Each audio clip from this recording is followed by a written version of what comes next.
So everyone, welcome to the Parent Cafe workshop today. Today is Wednesday, October 27th, and we are hosting this workshop called Is the Parent Always Right? Correct. And I say, yes, we are. But after this wonderful workshop with our special guest, Dr. Ayana Gore, um, Vice President of Selection of Teach for America. She has enlightened us with some really interesting data and facts and experiences about our children. So I just want to kick off our workshop with a few questions just directly towards Dr. Gore and asking her about this gap. She mentioned through our workshop, Dr. Gore, you were to do a workshop about this gap between parents and children and communicating. And could you just talk a little bit more about the gap that you talked about? Yeah. So right now, when given the world that we live in, the very social media, internet world, technology world that we live in, there's a gap in how generations are experiencing it. Down from even down from just outside of just like the accessibility of it. Whereas the current generation was born into this world and they know it very well because they've been doing it since they were Mm-hmm. young kids. But Mm-hmm. also, literally, the information that is coming to our children and younger kids now is very different than the information that goes to Mm-hmm. adults. In the algorithms in the world, you log into TikTok, what you are presented with, the videos that you see, the headlines that you get will be different than if your child logs into it. And it further increases a gap in terms of just like the realities of the world that we experience. Wow. So one more question, and then those are the only questions I'm answering. I'm going to ask for her to answer. You're going to have to watch the workshop. Um, so with that information you just shared, that on social media and the things that our children are accessing, they are literally accessing different information on the same platform. How then do we communicate with these people that we literally have nothing in common with other than our address and last name, DNA, Yeah. maybe? Oh man, that's such a great question. Um, there are multiple things. One is understanding what are the other realities that are being shared. And Mhm. so looking at the internet together, like let's sit down and let's see what are you just having those conversations, like let's sit down and like tell me what's top of your mind. This generation is about being influenced. If you Mhm. ask them to influence you, they will. So if you are take some Mm. genuine interest and say like, hey, tell me what's the like top things, what's the best video, what's the top now, you will actually get a lot of information. It can get a lot of Okay. information that way. And I think it's starting there. But then also um just taking the time to also just like provide the like conversation around Mhm. what is acceptable or not acceptable facing your home around Mhm. what information your child should be taking in. Mhm. And this generation is a communication type of generation. And Okay. so they want to know the why. And so you got to be ready for that. It's no longer is it a world of like, no, because I said so. Or no, Hmm. because they got to grow those conversations. Because guess what? Mm. They've been in those conversations online. So Mhm. it is a, hey, this is the best, these are the best sources, or this is the type of Mhm. information I'm hoping to take in. And you Mhm. providing that and feeding that and having those conversations and Mhm. also telling them why you would be Mhm. concerned by taking in anything else. Wow. And I have those conversations with my 5 year old Mhm. and say, hey, this is what I want you to listen to, or this is what Mm-hmm. I don't think that's good. And she was like, why Mm-hmm. not? Because you're a young Black girl. And I want to make sure you hear things that promote how beautiful you are, or Mm. etc. And so I think it's Yeah. important that we do that even with our teenagers and young adults and college age too. Yeah. Yeah. Thank you so much, Thank Dr. you. Gore. I appreciate you being with us. Please, everybody, keep listening because the workshop is going to start right after this. Thank you. All right. Welcome again, everybody. I know you all know already. We have two um, lone timers at ACE, and we're glad to have you all here. This is our ACE information. Our guest, Ayana Gore, does not know about us. So I'm just going to read this real quickly. ACE, Academy for Creating Excellence, exists to prepare men of color for excellence through the core values of family, academics, motivation, and environment. ACE's mission is to provide high quality services in support of men of color, fostering safe spaces to facilitate their growth and to be understood, to best understand themselves as viable role citizens. The part at the bottom is really important for our parents. One of our goals for this coming school year is to increase your ability to have positive educational experiences and interactions with teachers and other educational leaders to benefit your child's educational, mental, and physical success. Um, we believe our parents are strong, growing individuals. We show up for our parents with relevant and timely workshops, fun social events, and useful resources to benefit the entire family. So you parents can show up for your families and communities. One thing is really special about our program, that is the program created, founded by Black parents for Black parents. And so everything we do is for we come with that mindset that we are supporting healthy parenting for Black folk.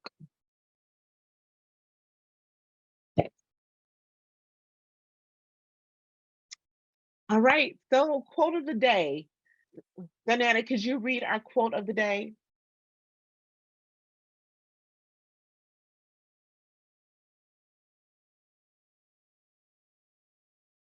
Banana? Okay. All right, I will read it. Parents are the ultimate role models for children. Every word, every moment, and actions effect. No other person or outside force has a greater influence on a child than a parent. Bob Kishaw. So that quote really spoke to me when I read it, because I understand that I have great influence over the people that live in my house, and it's important that I be healthy so I can be the best for them. And that is one of the reasons why we have our parent cafe, is to support our parents to be the best parents that they possibly can be. Mm.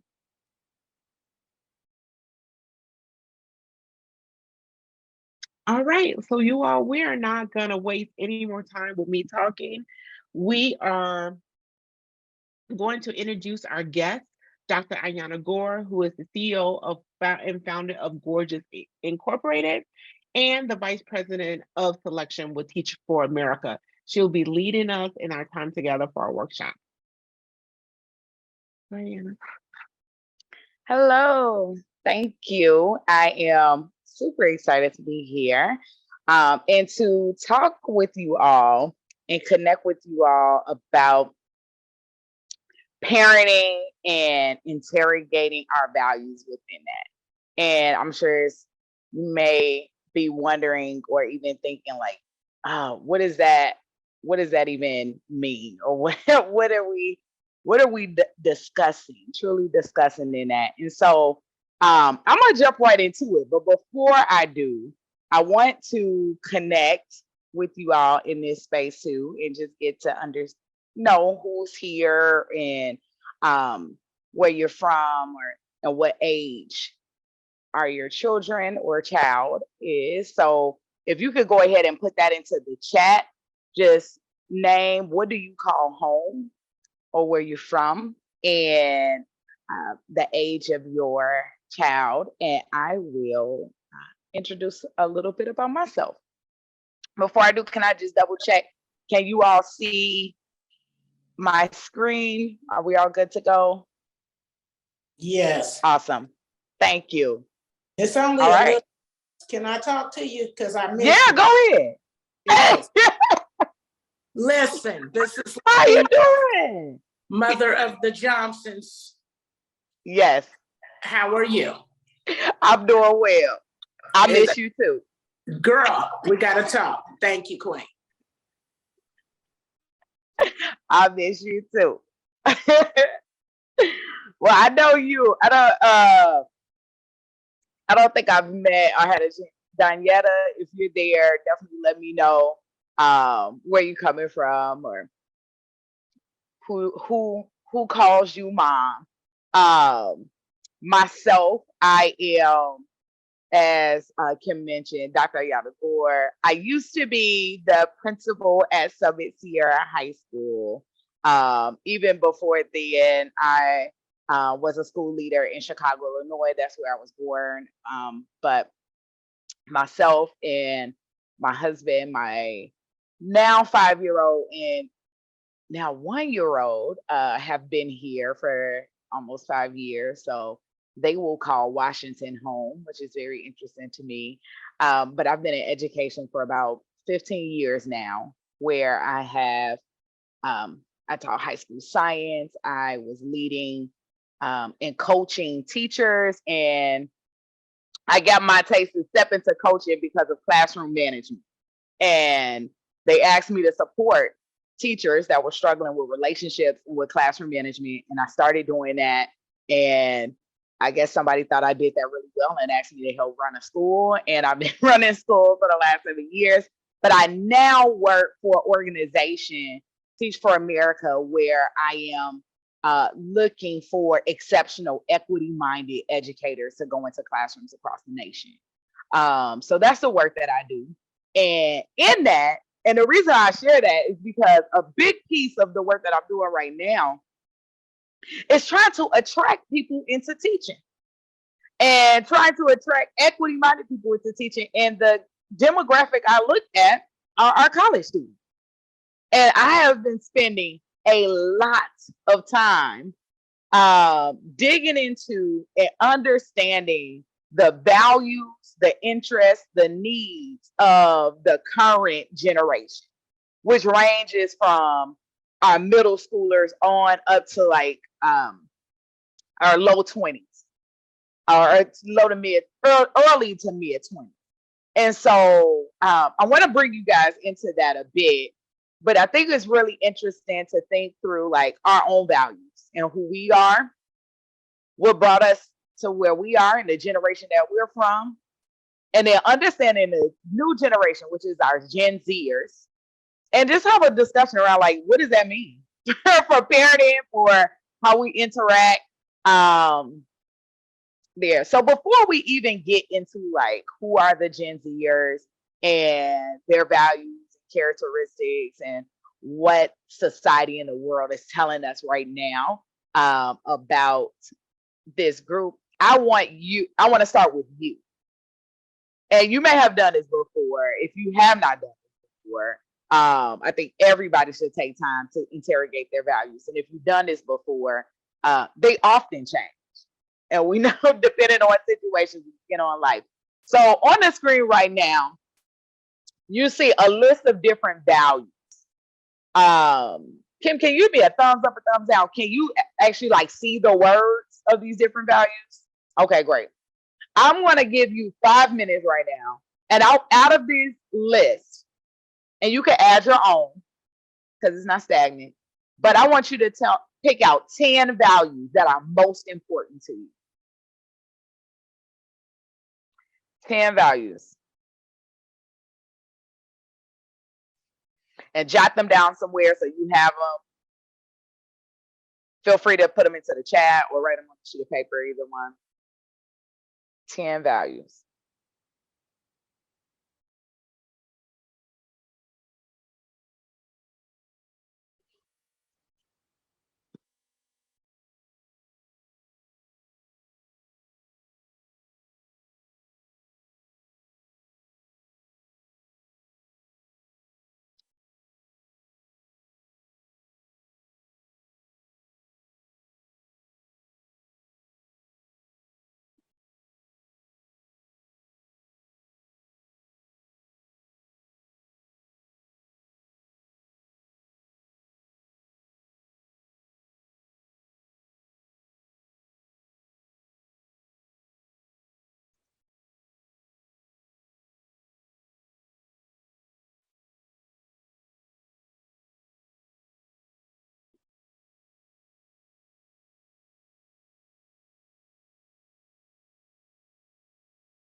Take about another minute.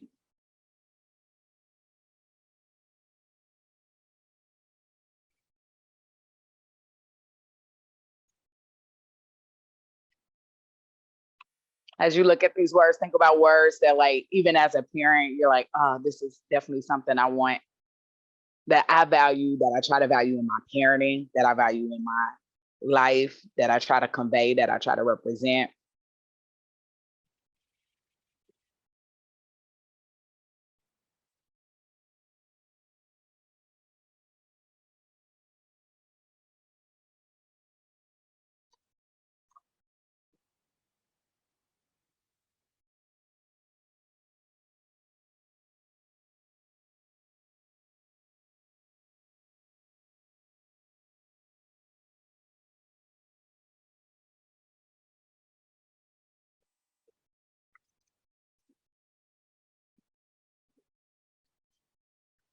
So I just dropped my 10 into the chat.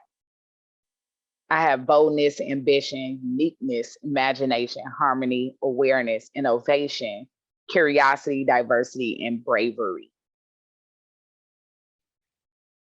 Can I get somebody else to share out their 10 values? Do you want us to say them or you want us to put them in the You can chat? say it. You can just go ahead and say it. All right. So mine are independence, respect, wisdom, humor, equity, joy, justice, boldness, generosity, and dedication. Can you tell me, since you volunteered, can you tell me,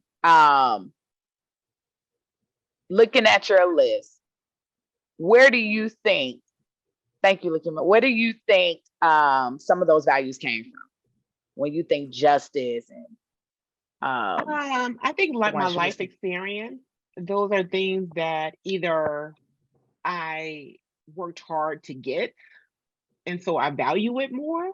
It's not something that that I get.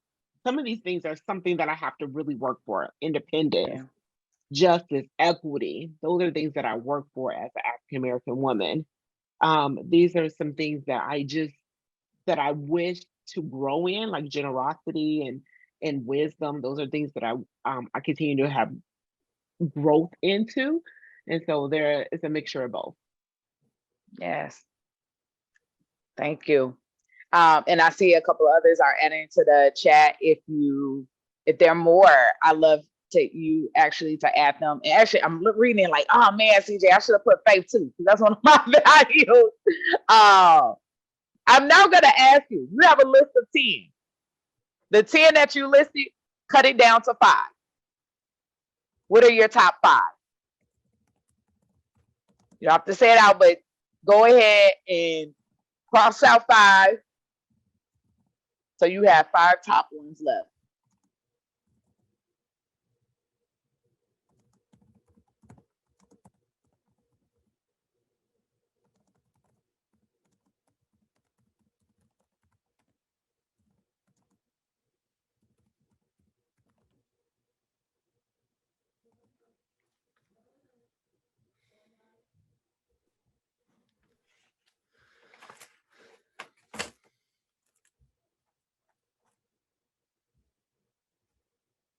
Thank you, Chris, for adding yours.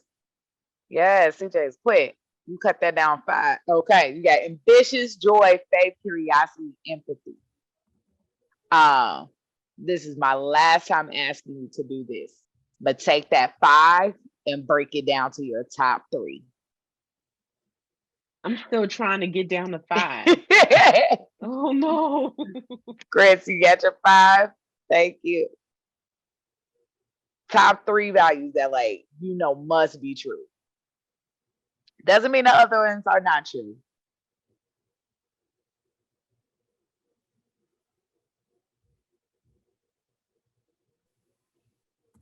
Lakima, thank you. Spirituality, family, love. I would love to see and hear everybody's top 3. Faith, family, love.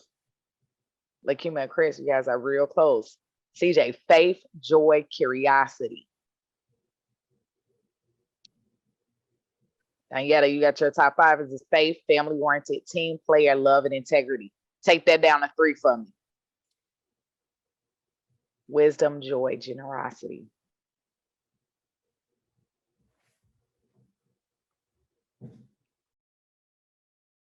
For me, it would be bravery, harmony,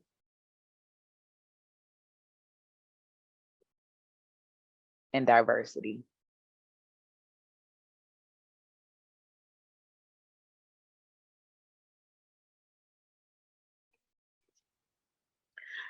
Now, I don't know what generation everybody on this space is from, but we actually got some similar things.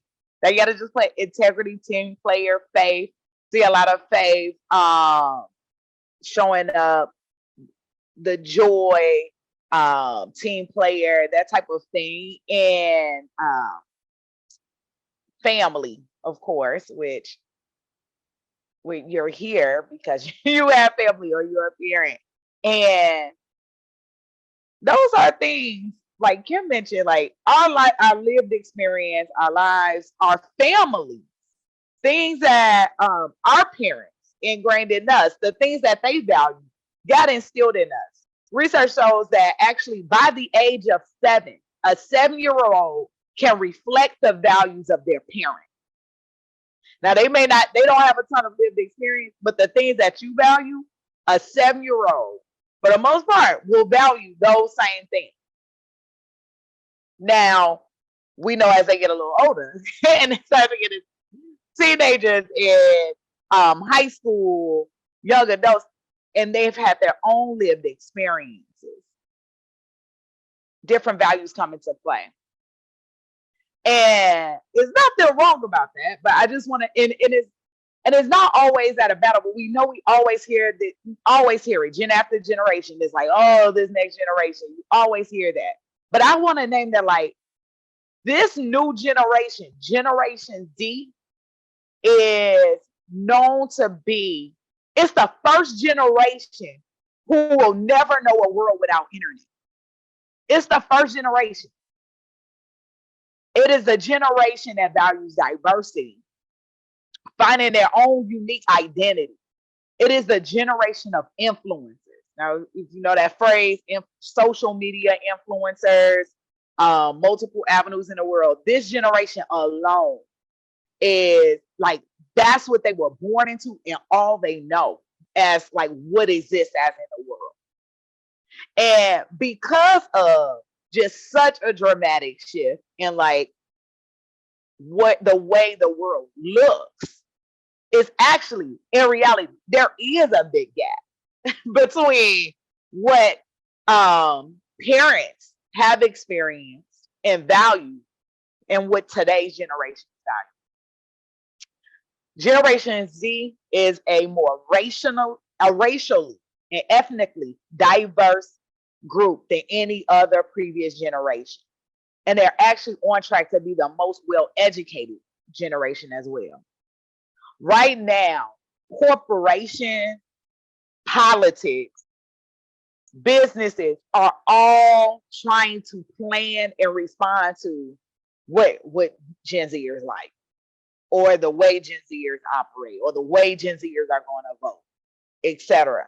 And so the same thing should be true as us as parents of understanding, like, man, how are our kids experiencing this world? But I also want to name too, as a Black woman, as I have also been deep into like this research around Gen Zers and their values, not only is there a set values for this society, but sometimes those values can be in direct competition of what we also know as culturally of what especially children of color and Black and brown children experience in this world. And I'll get into that a little bit more, but let's look at this some. So look at the generations right now. In Gen Zers, now this graphic is a little older. The Gen Zers are now from 1995 to 2012. But these are some of the contexts when you look at it against the baby boomers, Gen Xers, Generation Y, or millennials.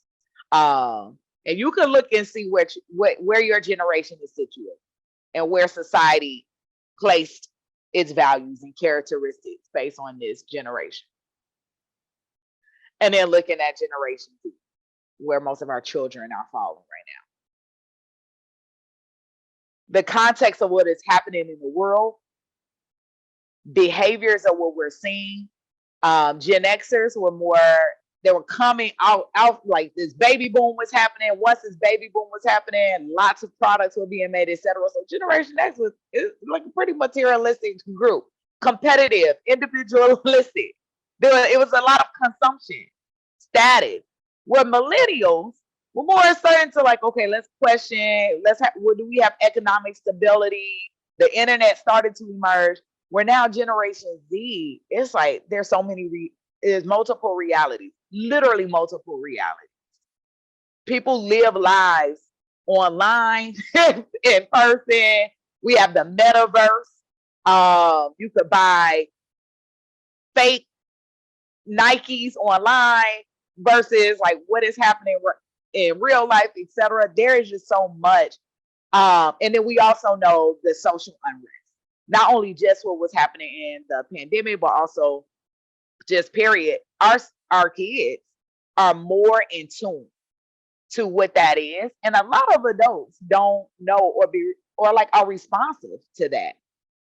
And understanding that like right now, our children have so much being fed to them on a daily basis, and they know a lot more than what teenagers or young teens typically have known in the past.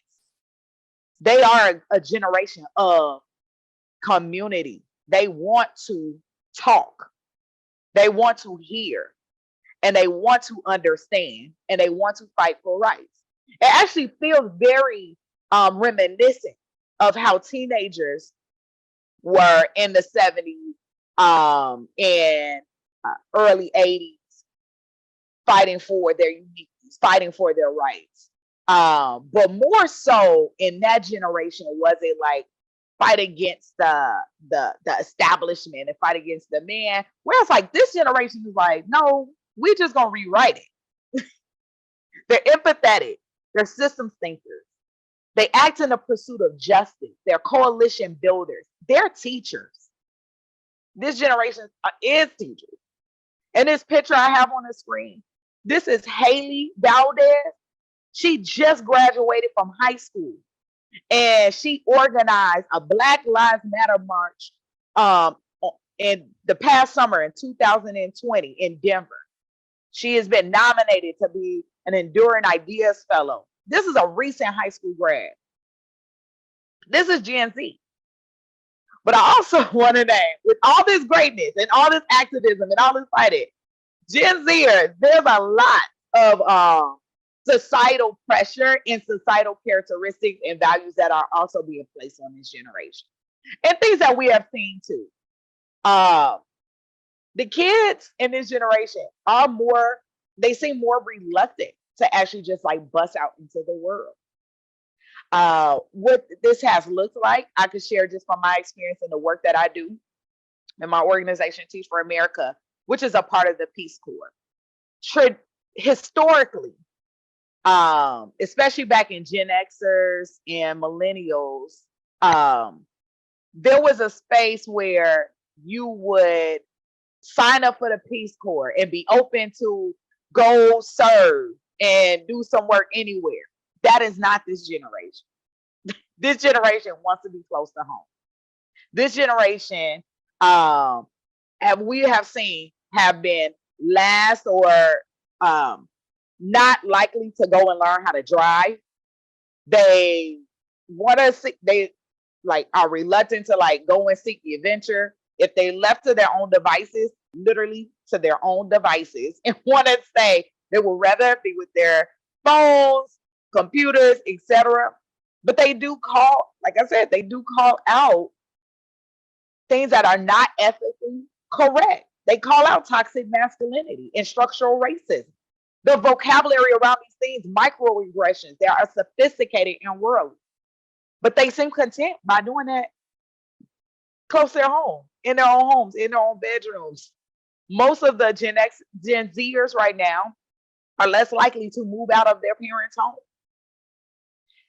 And that it's so unique because right now, if you look at, there's a lot of like research that's coming through some of the different universities as they're looking at the current college students, what they request in terms of majors, moving into dorms, some of the needs, mental health resources, etc. We're seeing that like kids in this generation are actually developing physically faster, but yes, socially, behaviorally are different than previous generations. And I'm gonna name, these are a couple of like statistics that we have seen, and I know there are multiple reasons why these statistics exist. But for instance, fewer teens are getting less part-time jobs. Whereas like when you looked at Generation X, Generation Y, you look at these groups, they were like, I want to get a job. There's lower teen pregnancy in Generation Z compared to previous generations. There's less teenage drinking, though there are higher other drugs, such as fentanyl. That's another topic. And then there's less kids just learning to drive. When they are comparing teenagers to previous generations, this generation just gives an appearance of just a slower socially, behaviorally development. Not to say that's negative or positive. It's just very different than what we have experienced in different generations. And so I want to pause there real quick before I go into like, what is this making you think, or what as a parent, or etc. I just want to pause and like name two, back to like that gap. There's also a bunch of research around like the social media platforms.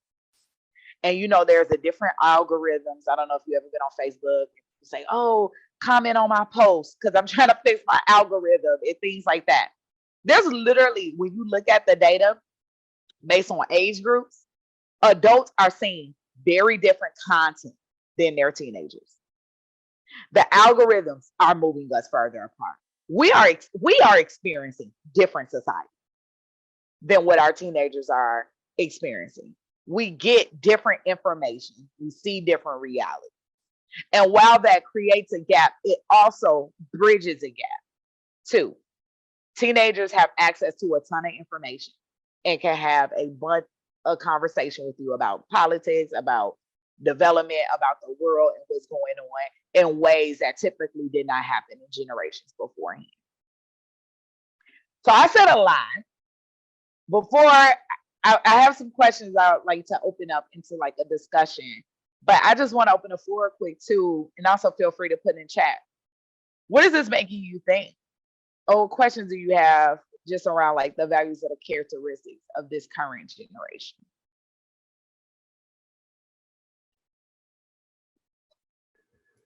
Yeah, just as a parent, like I know a few years back, I got my son for his birthday. I said, I'll get you driver's ed classes. And that was years ago, and I've never had to pay for those classes because, like I said, they don't want to drive. I'm prepared to get the driver's ed classes, buy him a car and all that, and I'm just saving money by that type of stuff, I guess. So there's like that, and then the being in that room and being in their own world, especially with the pandemic. I'm like, okay, you guys have to leave your rooms. Let's go take a walk. Let's have movie night or whatever. Just I don't know. I just didn't know how like healthy it was just to kind of just be cooped up in your room. Whereas reading this is like, that's just normal for them. And that's what they're okay with. Yeah. And I just want to name too, because I know we always say, oh, it's a pandemic. And the pandemic did exacerbate a lot of this. But this actually was the trend of this generation, even before the pandemic.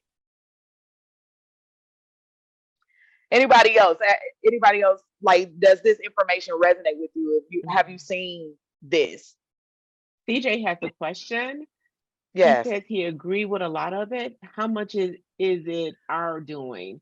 So I'm assuming he means us parents. How much are we causing this to happen? That's that's a good question. You all hear right? me? Yes, go ahead. You can hear me okay? Yes. Okay. Yeah, I think so. I agree with Chris. I have an 18-year-old son. I can't get him to get a driver's license for no reason. He don't need it. I think he was only trying to do it to appease us, and he was giving us that, yeah, I'm going, and he never really went. So yeah, I think it's just different. But the question is, and I agree with that chart that you had, right? And how much of the impact of how we've raised our children differently than how we were raised lends to some of this, right? So when I was young, we were outside. We were told to get out the house. We couldn't come back in the house until a certain time, right? And so our expectation was we weren't going to be at home. And then if we were at home, we had to clean or do some chores or work. So we was getting out of there as soon as possible. Whereas the difference now, we've created such a safe, friendly, warm environment in their room where everything they need and ever wanted is in that bedroom. Did we cause some of this want for them to stay in the nest? Yeah. That's $1 million question, right? I think there are so many people that will say yes.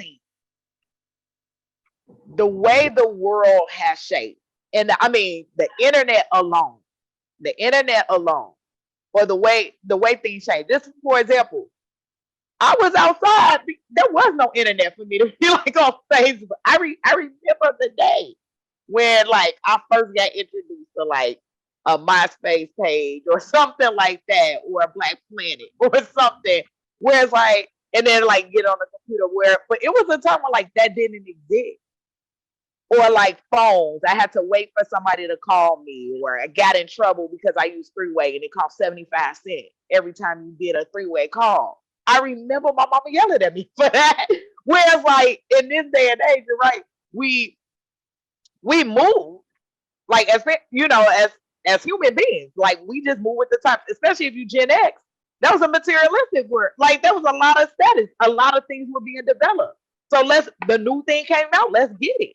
And so the more we got into that, the more that shaped the experience or what it need. Oh, we have this new thing. Oh, I can go online. Oh, I have access to all the information in the world, or I can watch you or talk to you here, etc.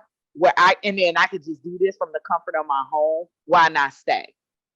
And so I don't think, it's like we don't know that like what that was gonna happen, but because of each of the different generations pursuing and growing and staying with the times, it inadvertently created a group that's like the influence group.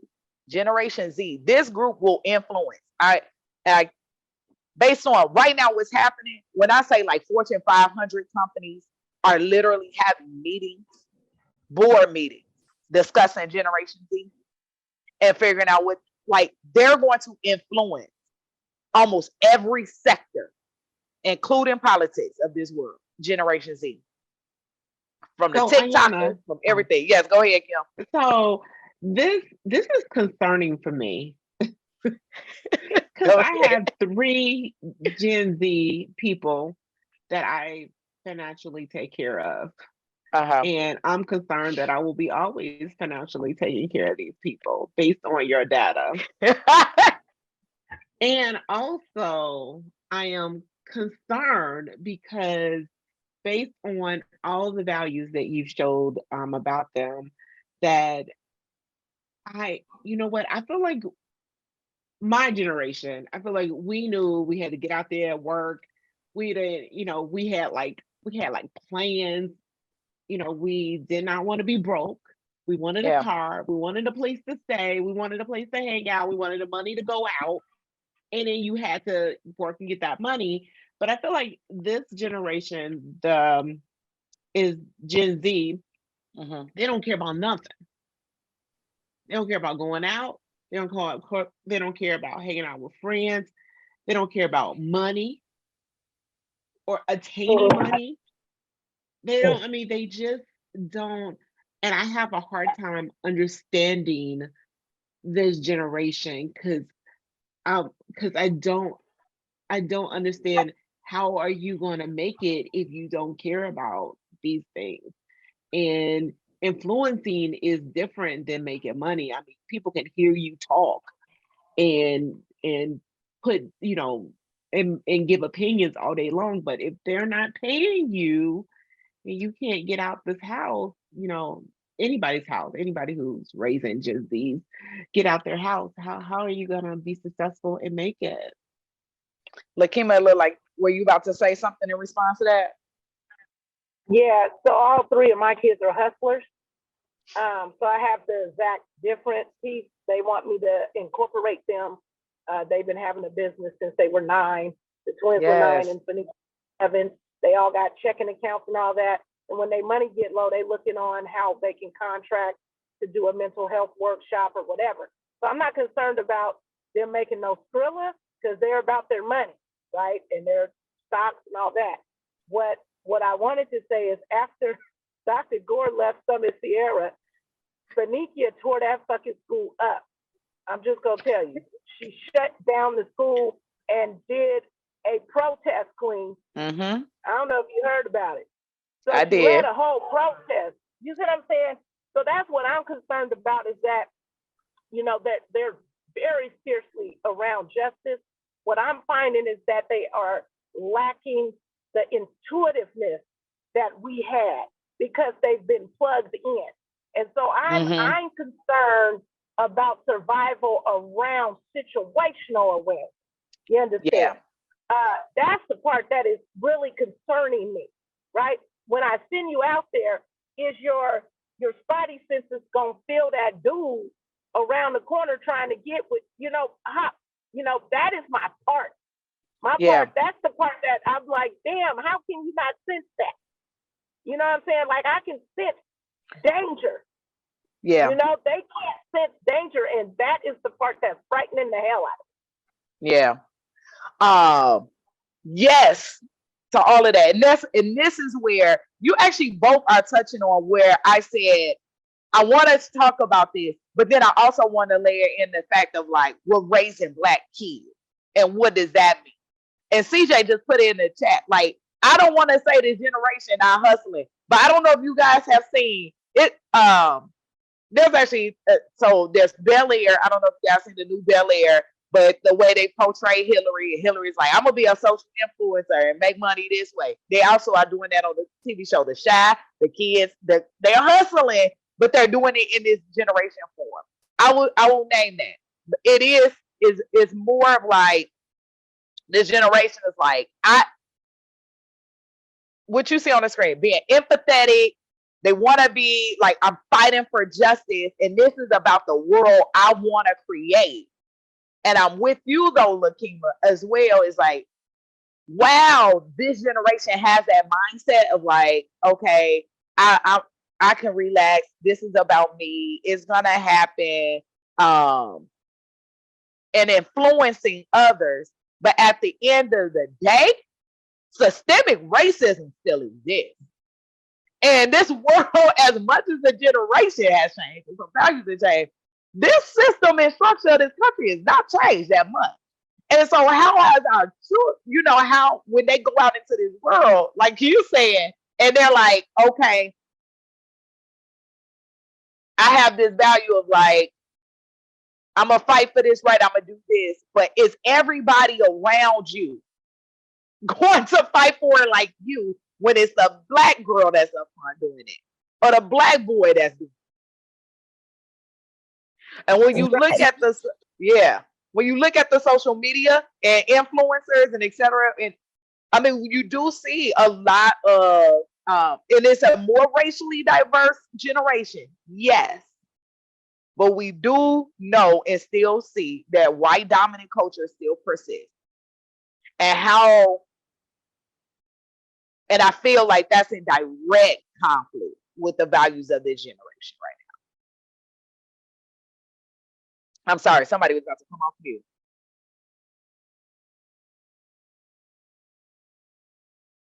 I said yes.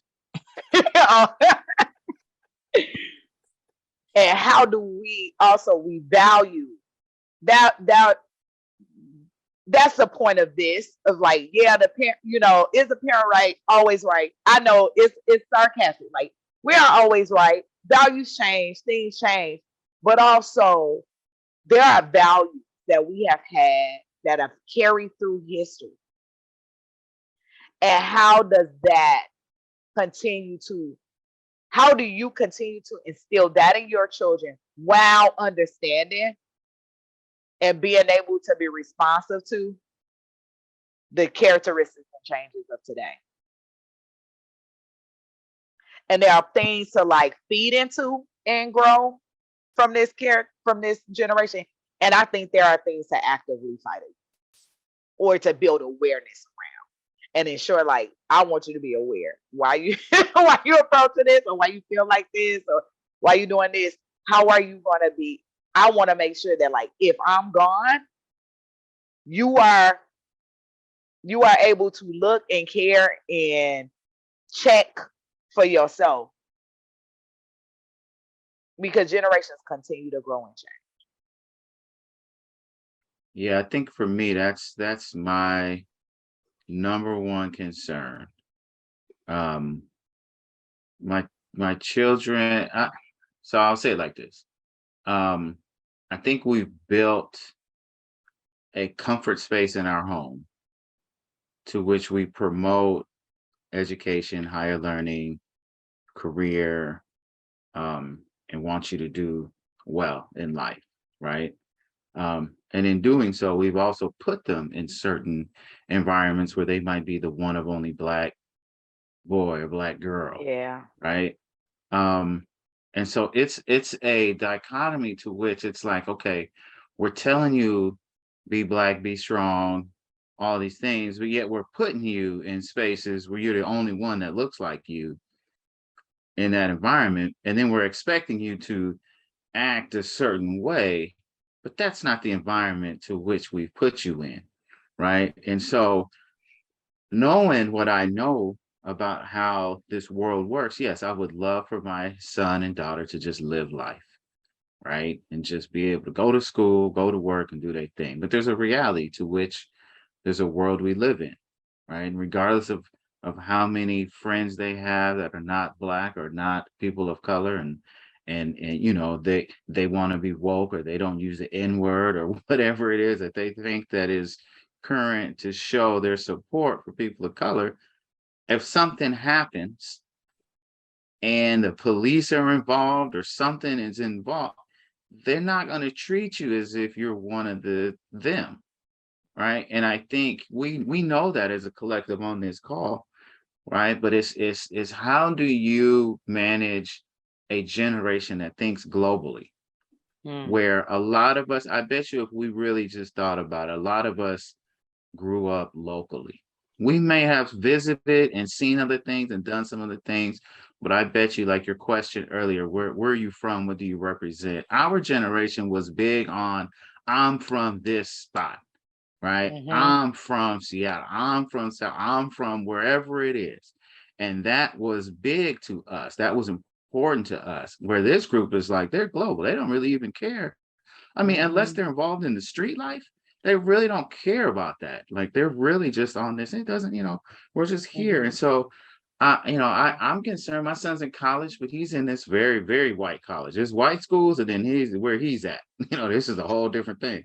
And it's like, okay, I hope we instill the things in you that you're not just a student. If something happens, there's challenges that you're going to face that your classmates are not going to face, and you're not going to have anybody on that campus to really turn to. Now, in the end, if he finishes, he's going to have a great degree, great opportunities, and all that stuff, I guess, that we wanted to set up for him in the beginning. But to what loss? Yeah. Oh, that was good. That was good. That was a great segue to what I want to leave you with, thinking about. Think about the values you put down in your top 3. And think about this description of Gen Zers. Knowing what's important to you, knowing your lived experience, knowing that what you know about life, the values that have guided you and have sustained through your generation. How can you continue to be in conversation? This is a generation of conversation. You may have to find ways to do it. This is a generation of conversation. How do you have those values in the top of your conversation? When choices are being made, when your children are coming to you to discuss certain things or etc., how do you go back to that value and like explicitly name it?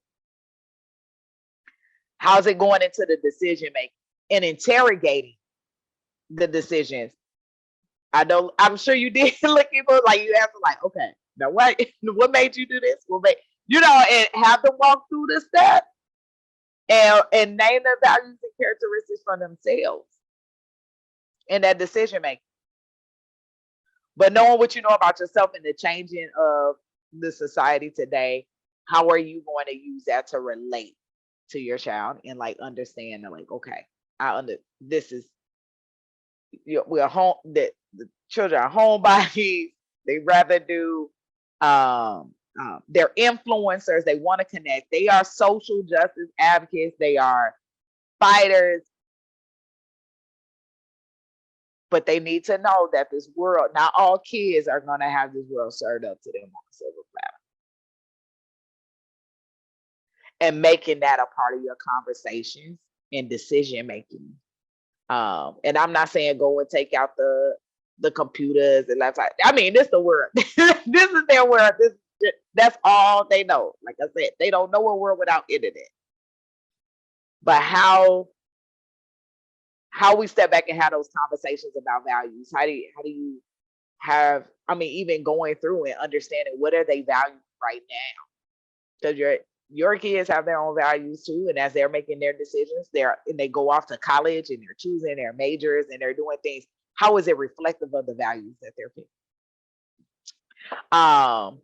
Well, that's what I have for you all today, and I am really appreciative of this conversation and being able to share. I just wanted to open the floor for any like final thoughts or last words or questions.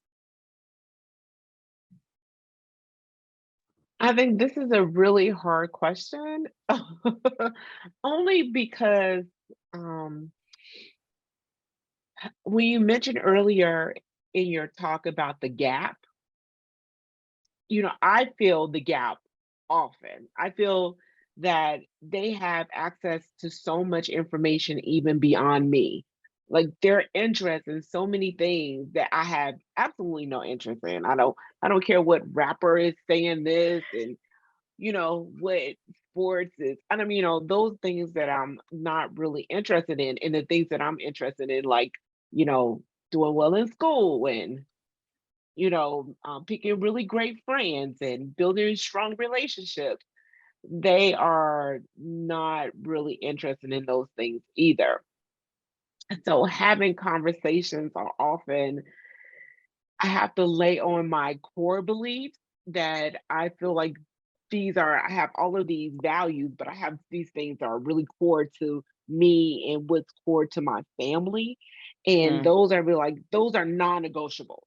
Like this is, you can enjoy all of those other things, but these are our non-negotiables. This is how we treat people. This is how we live our lives. This is how we want to impact the world. And then we hope that all of our conversations can come from that core belief. And then we gain some connection, but and I hope that those things show up in our actions and our interactions with each other, and then their interactions with the world. And we'll see. Yeah, absolutely. You have, and it's about the seeds that are being planted. And you may not see it right now. You may not, they say you don't see all the fruit right now of all of the hard work you put into it, but those seeds are being planted in our children, and they're knowing it. And they have it. The values you have, they pass through generations. They are being instilled with them. They also are, but they're also are being faced and combating with a very changing world. A very changing world. I think there's a lot of different pieces of like data that they have pulled about the generation down to like the differences that young people are describing their faith and religion to previous generations, the way they're describing who they are and their identities, etc. There's a lot of different changes. And just know that like certain values are going to go up against the other information. And this is what you're saying, Kim, a ton of information is going to our children. How do they understand how to filter that? And that's what I was feeling from you too, Lakima, just like, okay, you have these decisions, you have these choices. What's the skill that you use to filter what you do, what you say, and what you choose to let feed into you, what you choose to listen to, what information you choose to receive, because sometimes it's almost so hard. The information is coming at them. Actually, some of our teenagers are feeling overwhelmed by the amount of information that's coming in. Lakima, go ahead. I see a hand. Yes, Queen. So, that is exactly what I'm working with, right?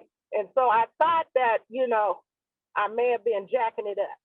Okay, I'm gonna tell you.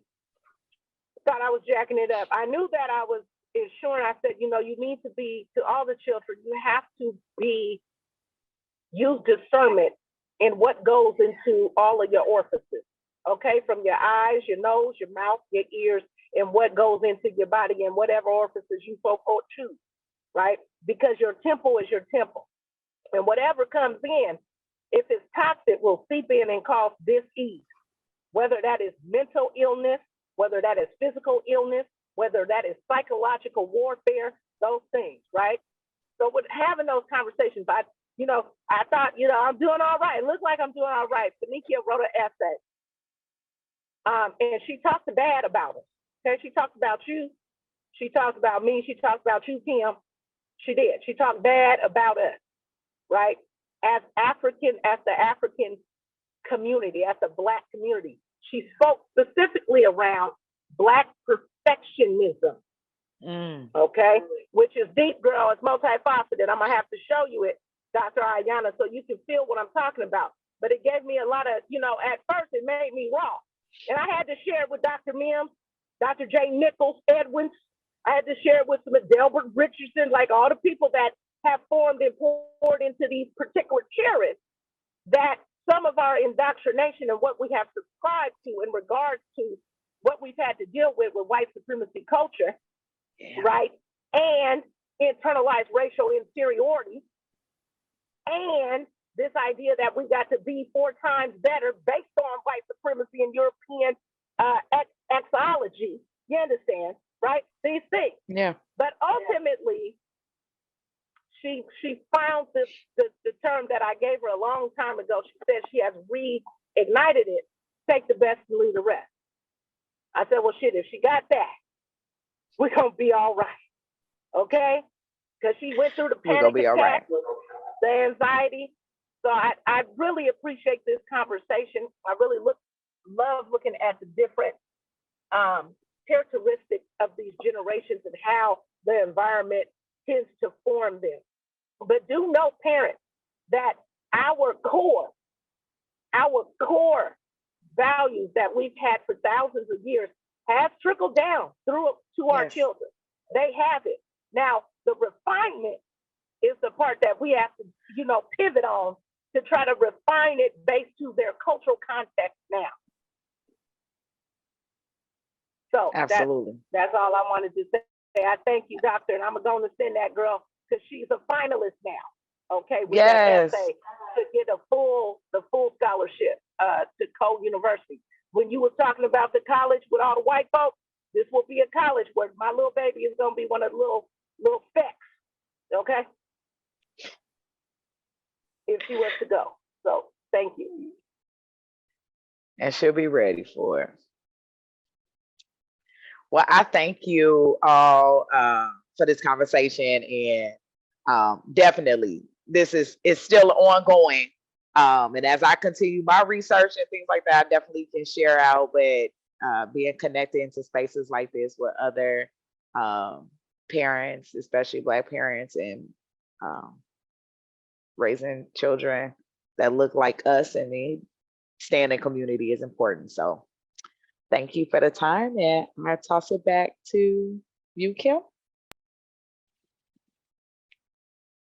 Everybody, we are coming to our end. I just wanted to let you all know, first, thank you for being a part of this workshop. I thought it was amazing. I learned so much. I don't think my kids are lazy anymore. You're so crazy, girl. They just got a different set of values. So our next workshop is on November 10th, Parenting in White Spaces, how to navigate your Black child in majority white spaces, education, all the other spaces, sports, little league, and all of these other sports that our kids are in. So we'll be talking about that. Chris, I have Saturday Fame registration opens up soon. Still right? Yeah, we'll have an email that goes out to our former participants, social media. That's our Fame Saturday program for high school age young men. We'll be starting up in January, but just keep an eye out for the registration and emails and texts about that too.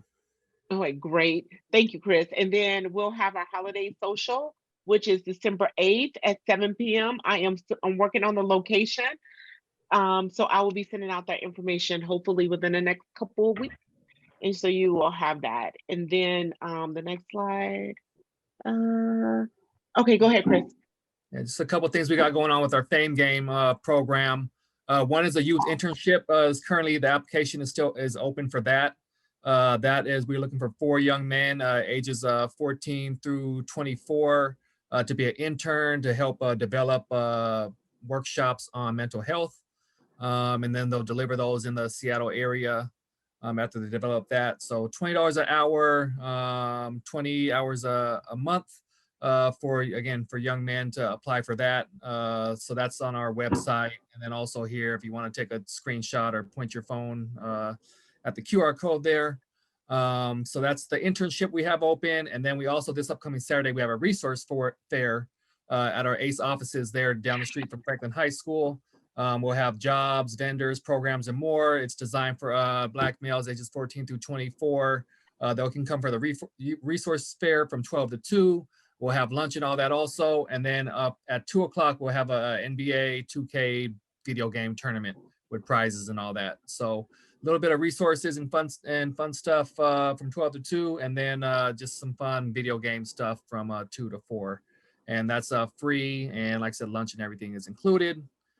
And then outside of ACE, one thing we're really pushing, I know we talked a little bit about college here. On November 5th is a Saturday at Renton High School. There will be the Black College Expo.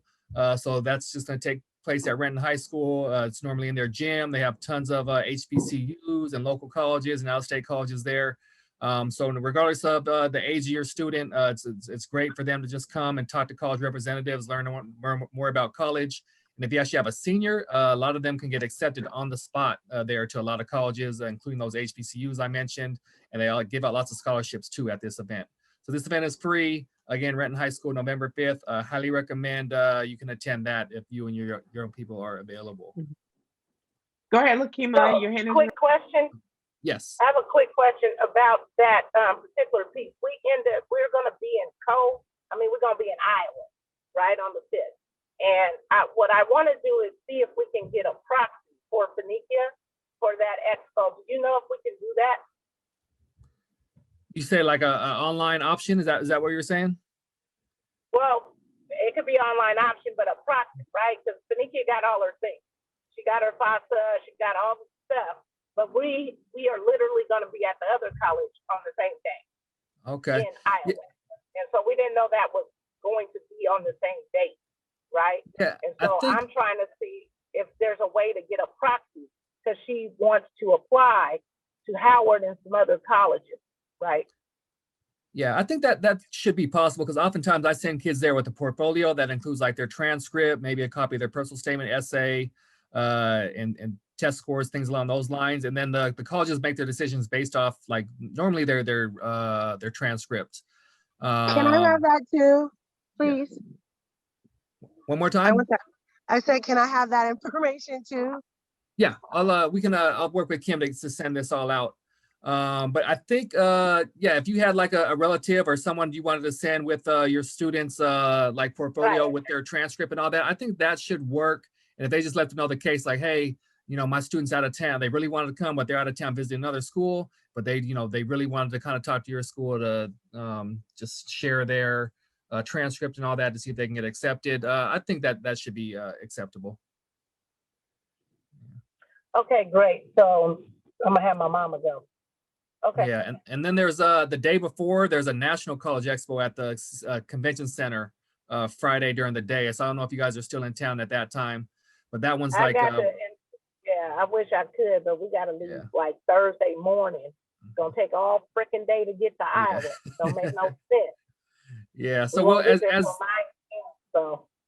these type of events come up, we'll make sure we share these out with Kim's network for the Parent Cafe.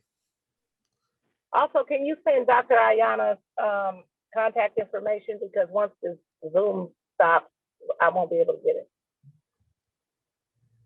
We got that, Kim? We can do that.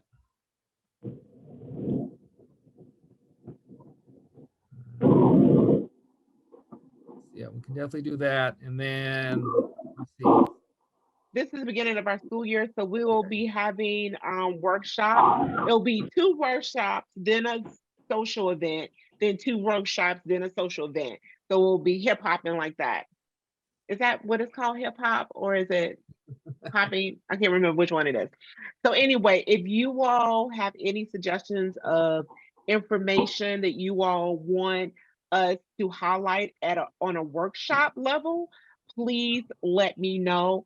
I did put in the chat our feedback form. Donetta and Lakima, once you sit down, please fill out this form. I will email it to you also. So we can get your feedback and also collect your PayPal tag so you can get the stipend for coming to today. So I really appreciate you all being here. That's it, guys. We've done. Dr. Gore, if you could stay online for me before you leave. Okay. All right. Thank y'all for being with us. Thank you. Have a good one. Bye-bye. Bye-bye. Thank you. Bye. Thank you. I got home.